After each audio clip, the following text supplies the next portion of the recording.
morning. Today I'm going to do a one-night backpacking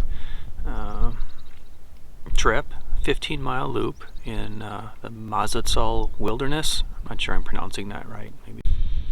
Well, I've got some food here.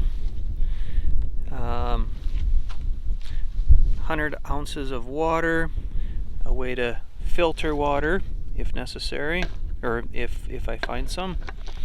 And this is a little emergency container of water. I like to have one of these on hand in case I accidentally suck this thing dry and I don't realize it.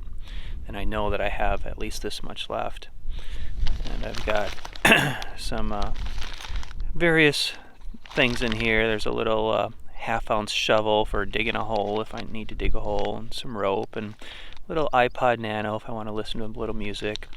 A small battery if my phone dies and I want to charge that up. I got 2 sleeping pads here because one is not comfortable enough. Frankly, 2 are not comfortable enough, but 2 is better than 1. Sleeping bag, and then my empty pack. There is no tent. I'm not going to pack a rain jacket. I don't think there's going to be any rain. I do have this little sleeping, or this is a ground cloth plastic mat. I'll lay that on the ground and just put my sleeping bag on top of that and sleep out under the stars.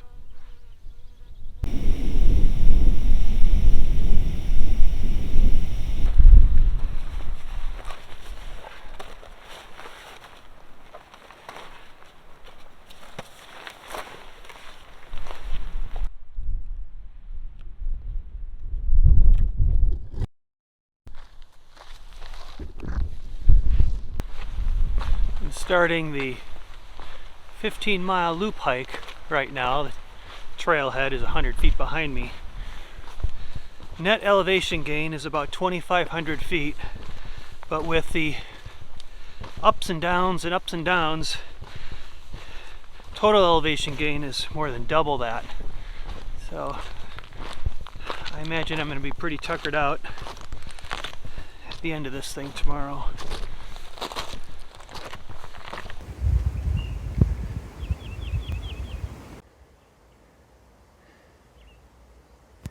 You can see the series of switchbacks I've been taking to get up this mountain.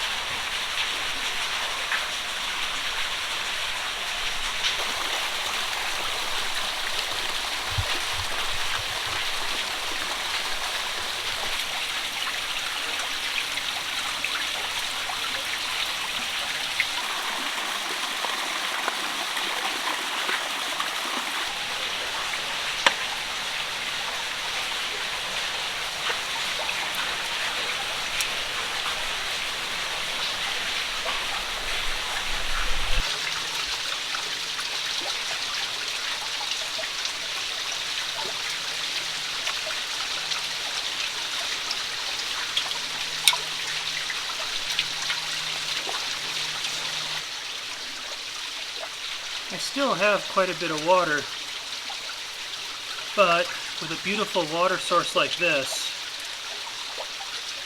it's a good idea to top up.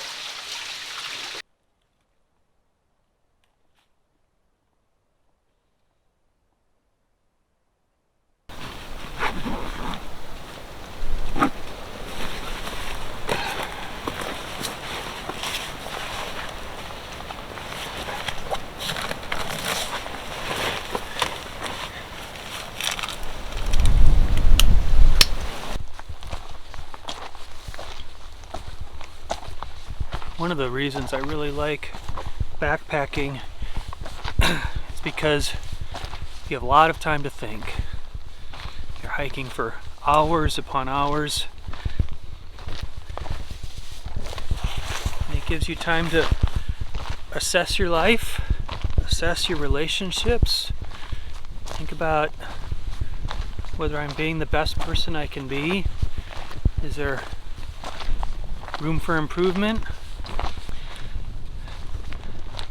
I'll be turning 50 in a year or two, and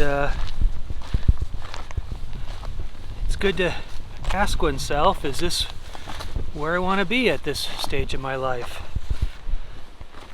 So I think about, lizard just scurried past. Look at the fallen stand of trees. Presuming those are conifers. I am seeing a lot of evidence of fire. I almost said I'm not seeing any young conifers. I think 100 feet that way, I think I see one. Anyway, where was I? Damn, that's a big log. Sometimes it's easy to get distracted while you're doing your thinking. Looks like I'm meeting up with the Arizona Trail here. There's the marker down there. So I am going to head this way.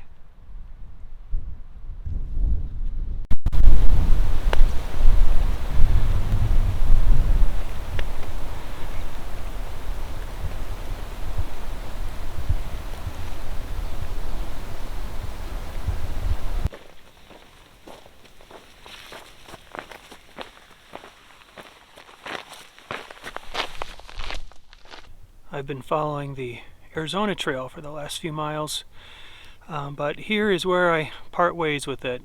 The Arizona Trail is going to go off in that direction, and I'm going to start returning back to my original trailhead by going in that direction. So it's 5:30 now. I started about 10:30. Good solid 6 hours of hiking.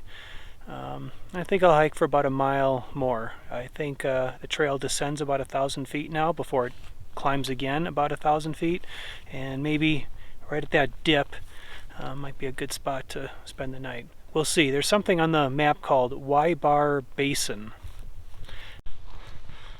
As I was hiking, this little flat spot opened up, and it came along at just the right time because I was looking for a place to spend the night. So that's where I'm gonna sleep. I brought along those 2 mattress pads, and one of them I've turned into a chair for a little bit of relaxing until it's time to crawl into the mummy bag. There is a fire ring here, and even a little pile of wood underneath the pack, but I'm not going to have a campfire. I'm just going to sleep here.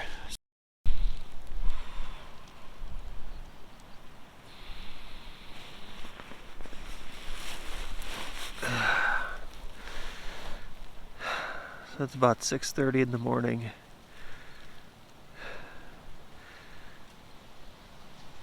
And it's pretty cold outside, probably in the 40s. But I'm toasty warm inside the sleeping bag. It was a pretty uncomfortable night of sleep, as it always is when I'm backpacking. A lot of back pain, a lot of turning seemingly every few minutes, trying to get comfortable and never really getting comfortable. And also just kind of feeling dirty and grimy is not super pleasant. So this is the not fun part of backpacking. But I think I slept well enough that that today will be a good day. But since it's still kind of cold out, I'm just gonna hang out in here until the sun hits the camp, or until I get really bored. Alright, I'm all packed up, and let's head out. I think I've got 3 or 4 miles left to go, And you may notice I'm back to short sleeves.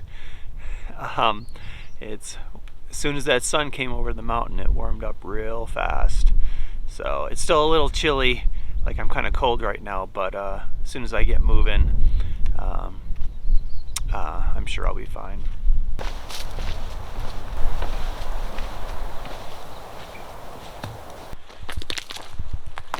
They say that people who visit national parks, something like 80–90% of them never get more than, I don't know, a half mile or so from their car. And when I hear that, I think, oh man, they're really missing a lot. But you know what? I'm missing a lot too, even being out here. For starters, I only see what's visible from the trail, and there's a lot of wilderness out here that isn't even visible to me. And second of all, when it's really rocky like this trail has been, I have to spend a lot of time and effort watching where every footstep goes, like I'm doing right now. And when I'm doing that, I'm not looking around me. There could be a desert tortoise 4 feet off the trail, and chances are very good that I will never see it.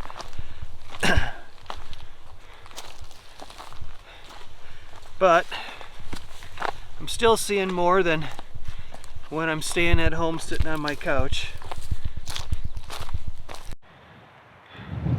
I've been passing hundreds of agave, like the two in the background, and they're really beautiful plants. They're also known as century plants, but it turns out they live about 30 years and then they shoot up their flower stalk, and then they die. I guess people thought it was longer than that, and then hence the century plant name. But this one behind me is unusual in that it is shooting up its flower stalk. All the rest I've seen have either not done that yet or they are dead. So this is kind of a treat to see one shooting it up. And I guess by this time next year, it'll be a dead agave. Circle of life. I made it back to the car, finished that 15-mile loop. Real nice hike. I saw so many unique plants, great views. One word of caution, the trail is almost entirely rocks. So there's a lot of potential for ankle twisting, and you really had to keep your head down quite a bit to find your footing. But overall, 5 stars, highly recommended.